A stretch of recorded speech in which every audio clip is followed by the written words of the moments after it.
Hello everyone, स्वागत है आप सबका। तो आज के इस क्वेश्चन पेपर में हम लोग डिस्कस करने वाले हैं जो बहुत ही ज़्यादा यूज़फुल क्वेश्चंस हैं, उनको यहाँ पर हम लोग डिस्कस करने वाले हैं। अगर आपको वीडियो अच्छा लगे तो वीडियो को लाइक, शेयर और चैनल को सब्सक्राइब करना ना भूलें, ठीक है।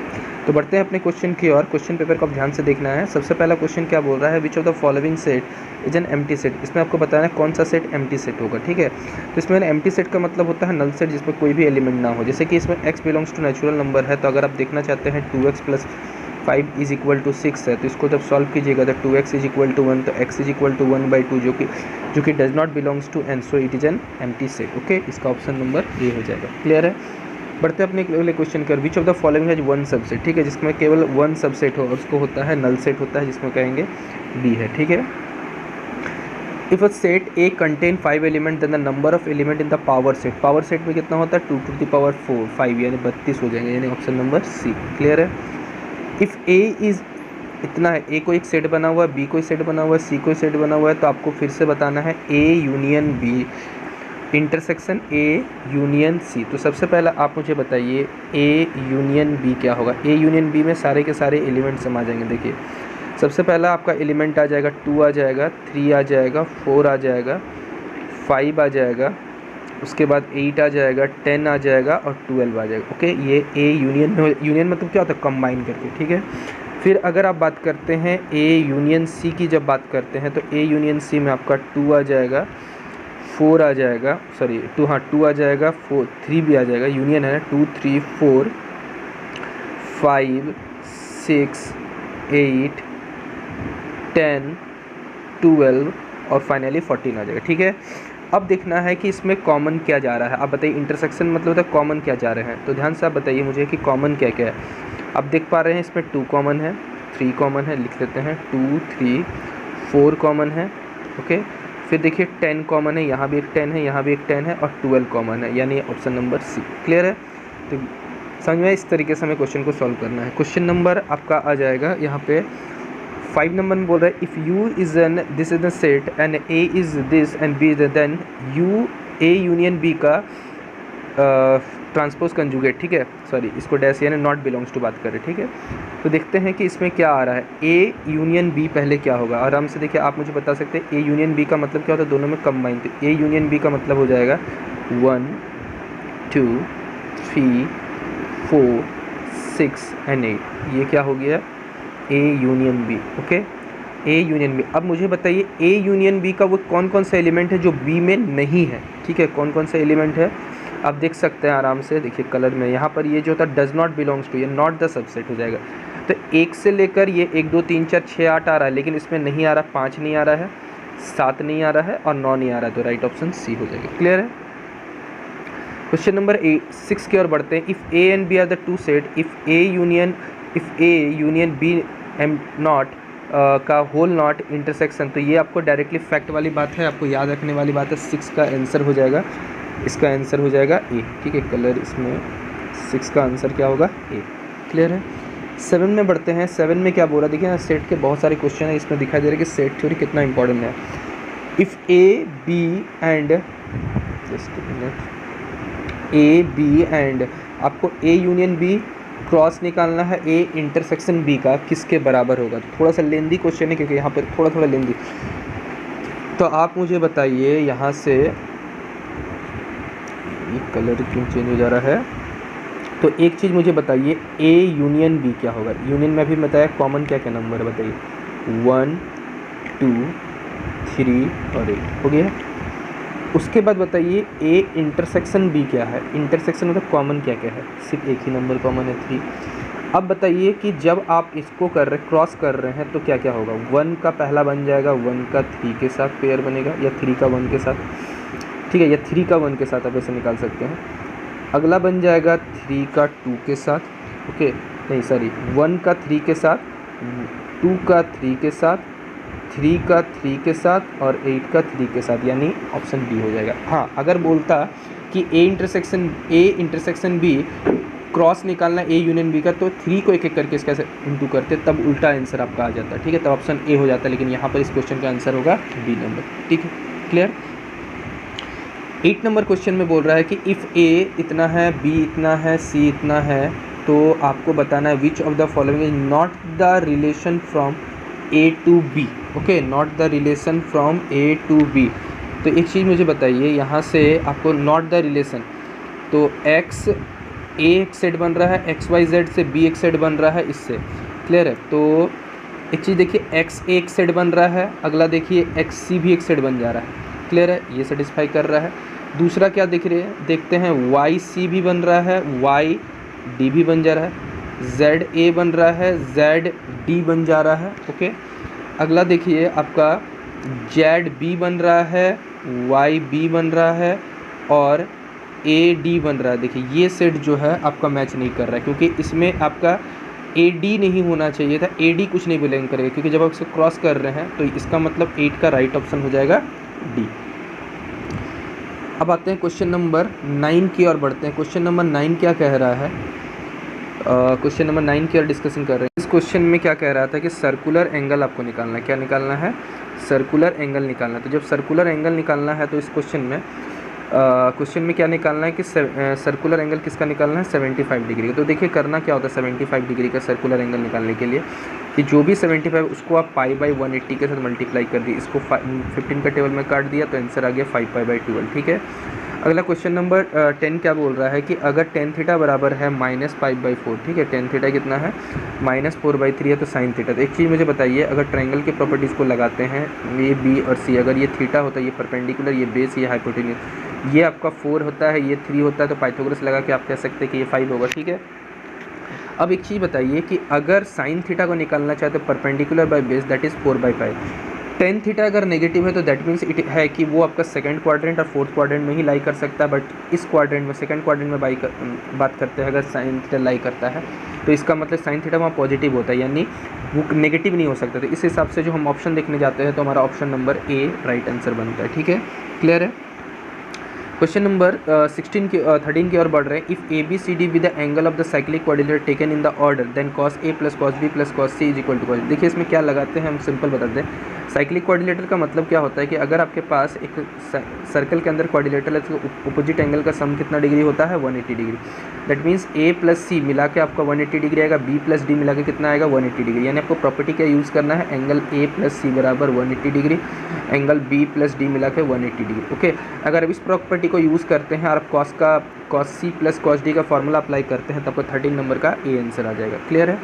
14 नंबर की ओर बढ़ते हैं। आपको निकालना है sec 2π/3 और cosec 5π/6 की वैल्यू निकालना है। तो मुझे आप बताइए sec 2π/3 और आपका है cosec, यहाँ पे है cosec 5π/6, ठीक है, इसके वैल्यू निकालना है। तो एक चीज़ मुझे बताइए, इसको आप क्या लिख सकते हैं, पाई माइनस π/3 लिख सकते हैं। पहले इसको सॉल्व कर लेते हैं।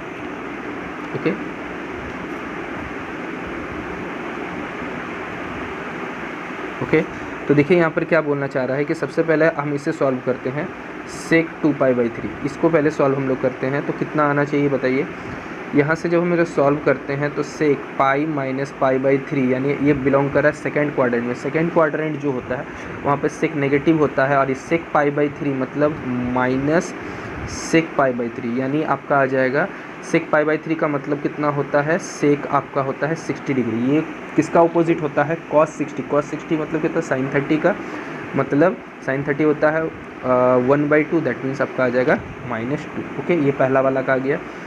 दूसरा वाला जब हम लोग निकालना चाहते हैं, cosec का निकालना चाहते हैं, cosec 5π/6 की बात करते हैं, तो आप इसको क्या लिख सकते हैं बताइए।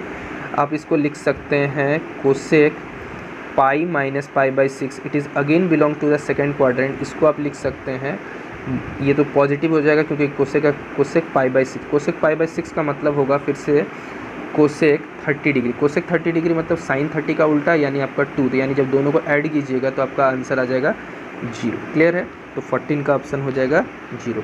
15 की ओर बढ़ते हैं। इफ़ cos x बराबर -4/5 है और x belongs to second quadrant में लाई कर रहा है, ठीक है, तो cos x π/2 का वैल्यू कितना होना चाहिए, आपको ये बताना है।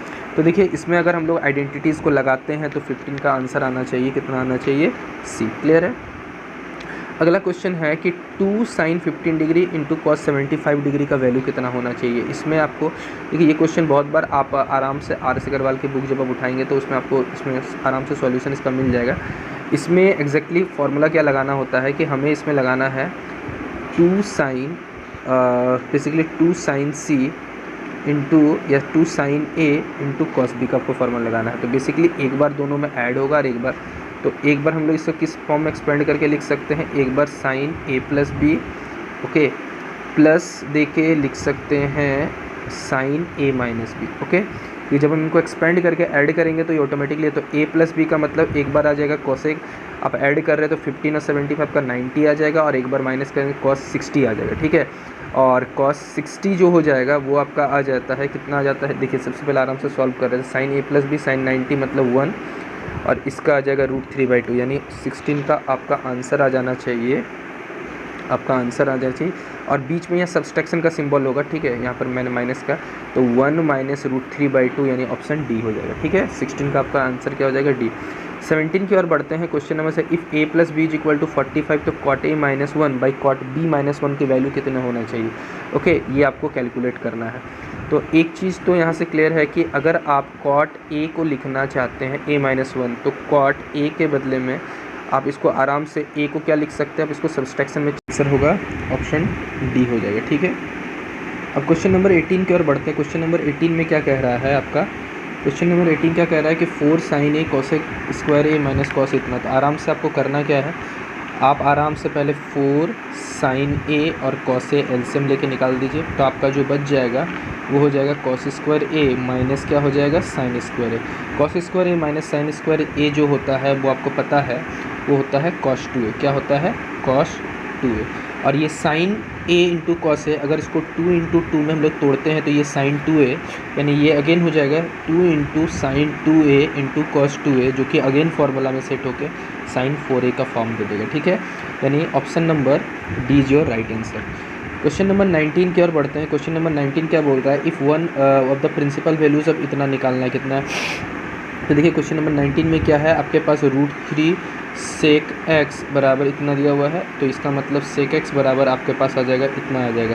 तो ये जो वैल्यू होती है वो आपको पता है किस वैल्यू के लिए होती है, जब इसको सॉल्व करते हैं तो आपको पता चलता है 19 का ऑप्शन नंबर सी हो जाएगा, क्लियर है। 20 नंबर क्वेश्चन में क्या बोल रहा है कि जनरल सॉल्यूशन cos 4x और cos 2x का निकालना है, कि दोनों का जनरल सॉल्यूशन क्या होना चाहिए। तो एक चीज़ है कि दोनों एक ही चीज़ को आइडेंटिकल वैल्यूज़ को रिप्रेजेंट करते हैं, तो देखने वाली बात है कि ये किस वैल्यू को रिप्रेजेंट करने लगे हैं, ओके। तो देखते हैं इस 20 नंबर का आंसर क्या होना चाहिए। जैसे कि आपको पता है कि यहाँ पे आपके पास लिखा हुआ है cos 4x, ठीक है, आपके पास क्या लिखा हुआ है, cos 4x minus cos 2x बराबर क्या हो जाएगा, 0। अब आप cos c minus cos d का फॉर्मूला लगा देंगे तो 2 साइन ये प्लस यानी 4x का आधा 3x इंटू साइन, दोनों को ऐड सब्सट्रैक्शन किया, x बराबर 0। तो आइदर ये 0 या आइदर ये 0। तो जब साइन 3x को 0 के बराबर करेंगे तो डेफिनेटली बात है, या फिर साइन x को 0 के बराबर करेंगे तो वो आपका क्या मिलना चाहिए, 0, यानी x की वैल्यू क्या आनी चाहिए, n पाई, ठीक है। एक ऑप्शन क्या होना चाहिए था, n पाई का फैक्टर आना चाहिए। और दूसरा क्या है, जब हम साइन 3x को करेंगे n पाई, तो x की वैल्यू क्या होगी, n पाई बाई 3, यानी इसका राइट आंसर होगा आपका ऑप्शन नंबर हो जाएगा डी, जिसमें बी और सी दोनों ही करेक्ट है, ओके। क्वेश्चन नंबर 21 की ओर बढ़ते हैं। क्वेश्चन नंबर 21 क्या कह रहा है इस क्वेश्चन में, if 4x plus 3 is less than 6x plus 7 then what x belongs to what. तो एक सिंपल सा बात है, अगर आप इसको सॉल्व करते हैं 4x plus 3 less than 6x plus 7, तो अगर आप उसको इधर लेके जाते हैं 3 minus 7 less than 6x minus 4x, that means -4, okay. तो इसका मतलब है कि 2x।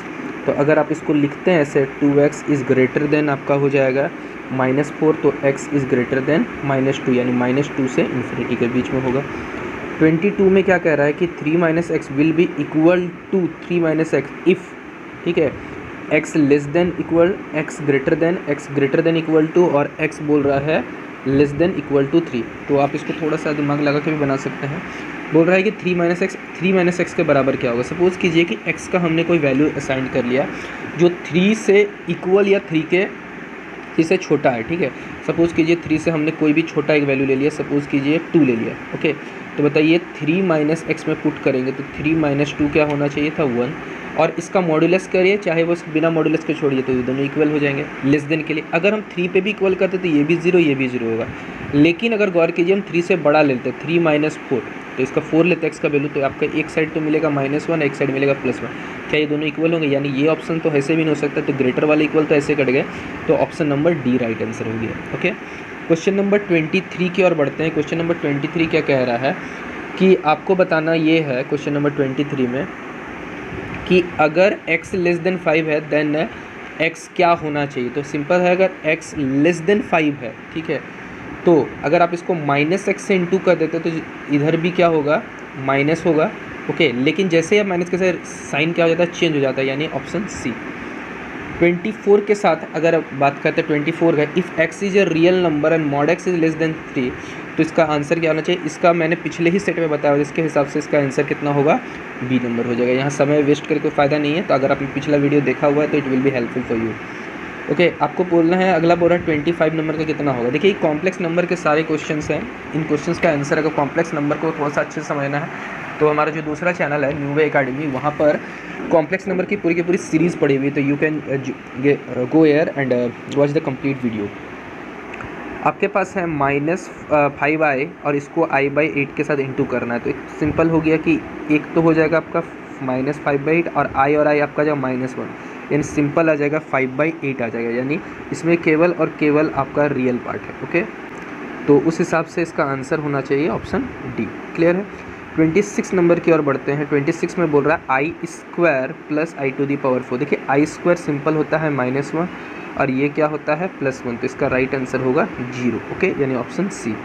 क्वेश्चन नंबर 27 की ओर बढ़ते हैं। क्वेश्चन नंबर 27 क्या कह रहा है कि फाइंड द मॉड्यूलस। ओके, तो सबसे पहले मॉड्यूलस तो हम लोग निकालेंगे इस चीज़ का, 1 + i/1 - i। पहले इसको रेशनलाइजेशन कर लेते हैं, 1 + i + 1 + i, दैट मीन्स ऊपर हो जाएगा 1 + i का होल स्क्वायर और नीचे 1 + 1 आपका 2 हो जाएगा। ऊपर वाले को जब हम सॉल्व कर रहे हैं तो 1 - 1 + 2i और नीचे 2, तो दैट मीन्स आपका सिंपल आंसर आएगा i। तो जो इसका मॉड्यूलस होगा, i का मॉड्यूलस क्या होता है 1, यानी 27 का हो जाएगा 1। क्लियर है। 28 नंबर क्वेश्चन का क्या बोल रहा है, if x + iy = a + ib, तो आपको x² + y² की वैल्यू नहीं बतानी है कितना। तो सबसे पहला करना क्या है कि ये जो क्वांटिटी है आपके पास गिवन है a + ib / a - ib, इसको आप आराम से रेशनलाइजेशन कीजिए, a + ib divided by a - ib के साथ। तो जो ऊपर वाले को रेशनलाइजेशन कर रहे हैं तो a + ib का होल स्क्वायर और नीचे कितना हो जाएगा a² + b²। ओके, तो जब इसको हम सेपरेट कर रहे हैं, रियल और इमेजनरी में सेपरेट करेंगे, तो ये a² - b² by a² + b² हो जाएगा। ओके, और प्लस आयोटा देके 2ab डिवाइडेड बाई नीचे में a² + b² का फैक्टर आ जाएगा। ओके, तो और आपके पास इधर क्या लिखा हुआ है x + iy। तो x जब हम इक्वेट करेंगे, ध्यान से समझने की कोशिश कीजिएगा, x होगा रियल पार्ट, y होगा इमेजनरी पार्ट, तो दैट मीन्स आपका जो x आ जाएगा, ओके जस्ट अ मिनट, जो x जो होगा वो आपका आ जाएगा a² - b² by a² + b², और आपका y जो है वो आपका है 2ab बाई a² + b², और आपको क्या निकालना है x² प्लस। तो जब हम x² + y² निकालने की कोशिश करेंगे और इन दोनों को जब ऐड करके इसको सॉल्व करने की कोशिश करेंगे तो आपका आंसर आ जाएगा ऑप्शन ए। ठीक है, क्लियर है, मैंने आपको तरीका बता दिया है। क्लियर है। तो अब बढ़ते हैं अपने अगले क्वेश्चन के। क्वेश्चन नंबर 29 कह रहा है कि इसका मल्टीप्लिकेटिव इन्वर्स क्या होना चाहिए। ठीक है, तो मल्टीप्लिकेटिव इन्वर्स आपको निकालना है। तो सबसे पहला एक चीज़ देखिए कि आराम से अगर हम इसको सबसे पहले तो काम कीजिए कि इसको मल्टीप्लिकेटिव इन्वर्स निकालने के लिए इसका आपको पूछा गया है 1 2 - 3i का वैल्यू क्या होगा। तो सिंपल है कि जब आपको इसकी वैल्यू पूछा तो इसको पूरा का पूरा इवेलुएट करने के लिए आपको इसको करना होगा rationalization 2 + 3i। Okay, so whenever you multiply by 1 × 2 + 3i it remains same, and 2 - 3i by 2 + 3i, तो ये a² - b² है 2² - 3i का होल स्क्वायर।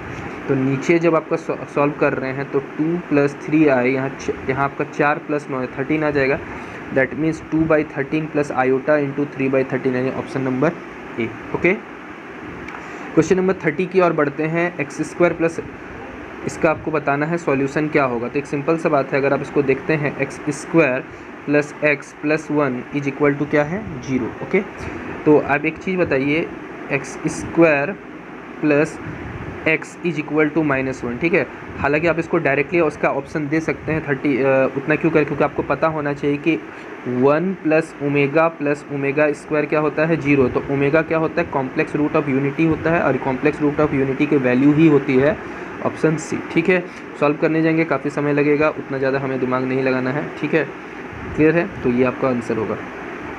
क्वेश्चन नंबर 31 की ओर बढ़ते हैं। If 1 minus i, okay, if 1 minus i is क्या हो रहा है, okay, 1 minus i is a root of the equation this, then value of A and B. अगर 1 माइनस आई इसका रूट है, ठीक है, इस क्वाड्रेटिक इक्वेशन का क्या है, रूट है, तो आपको ए और बी की वैल्यू सजेस्ट करनी है।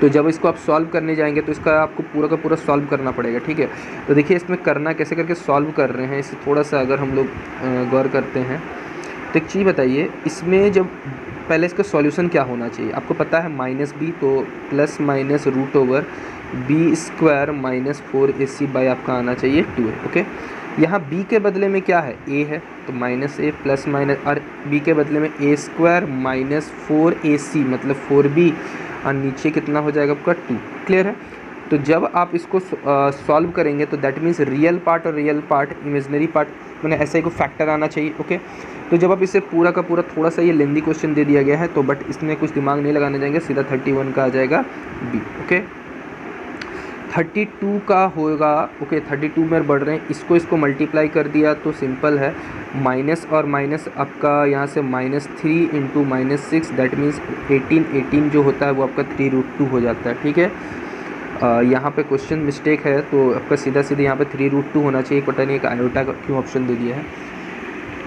अगले क्वेश्चन की ओर बढ़ते हैं, क्वेश्चन नंबर 33 की ओर बढ़ते हैं। क्वेश्चन नंबर 33 क्या कह रहा है, find the positive integer n so that this is equal to 108। Okay, n का कितना वैल्यू होना चाहिए कि वो 108 को असाइन करना चाहिए। क्लियर है, तो ये है लिमिट का क्वेश्चन। तो देखते हैं इस क्वेश्चन का आंसर कैसे करके निकलता है।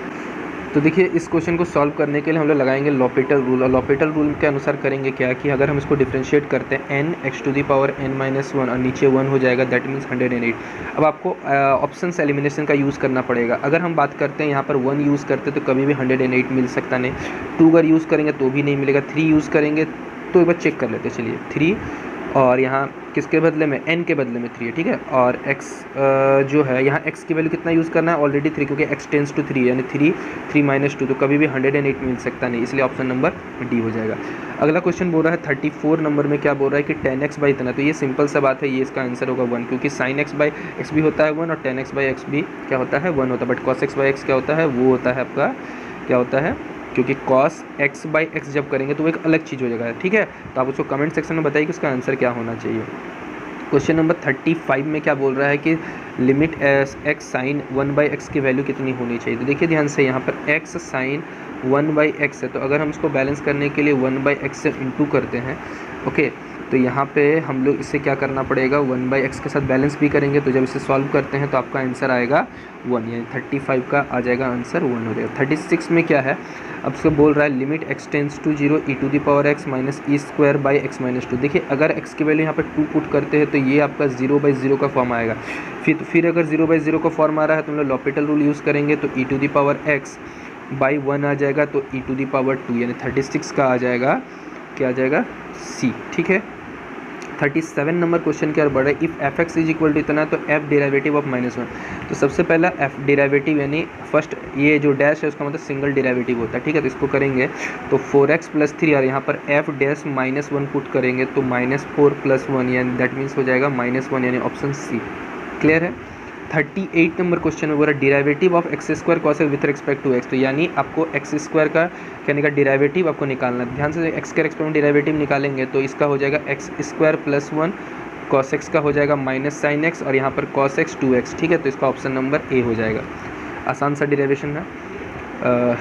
इसके बाद आपको डेरिवेटिव निकालना है cos x by 1 + sin x with respect to x। Okay, थोड़ा सा लेंदी दे गया है, बट अब इसको u/v का जब u/v मतलब जब आप डिवीज़न रूल का यूज़ करते हैं तो इसका जो आंसर आएगा ऑप्शन नंबर सी आ जाएगा। ठीक है, लास्ट क्वेश्चन है इस वीडियो का, आपको बोला है log x का इसमें क्या होगा। तो सिंपल सा बात है, देखिए log x बेस में e है तो इसको आप सेपरेट करके लिख सकते हैं log x by log a। अगर अब आप इसको डिफ्रेंशिएट करते हैं तो log x का 1/x और log a। ठीक है, यानी ऑप्शन नंबर सी। ठीक है, तो यहाँ पर हमने 40 क्वेश्चन डिस्कस किए हैं। आई होप कि आपको सारे के सारे समझ में आएंगे। कोई डाउट है कमेंट सेक्शन में कमेंट करके पूछ सकते हैं, और चैनल पे आपको और भी अच्छे अपडेट चाहिए तो चैनल को सब्सक्राइब